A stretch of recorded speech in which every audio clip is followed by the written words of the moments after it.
Ratusan lansia menjalani vaksinasi COVID-19 di Kota Makassar.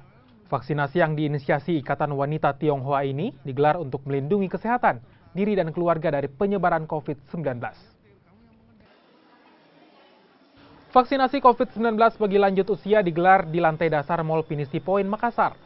Sebelum divaksin, orang lanjut usia atau di atas 60 tahun akan melalui proses screening terlebih dahulu.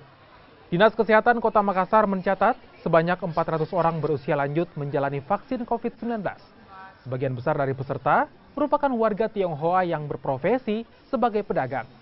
Mereka kebanyakan membuka toko di kawasan ekonomi Pasar Butung dan Pasar Sentral, Makassar. Sebelum divaksin, mereka terlebih dahulu mendaftarkan diri. Kami memesan supaya harus menjalankan program pemerintah. Dan apabila kita tidak mematuhi program pemerintah, kami akan rugi sendiri karena vaksinasi ini sangat bagus sekali.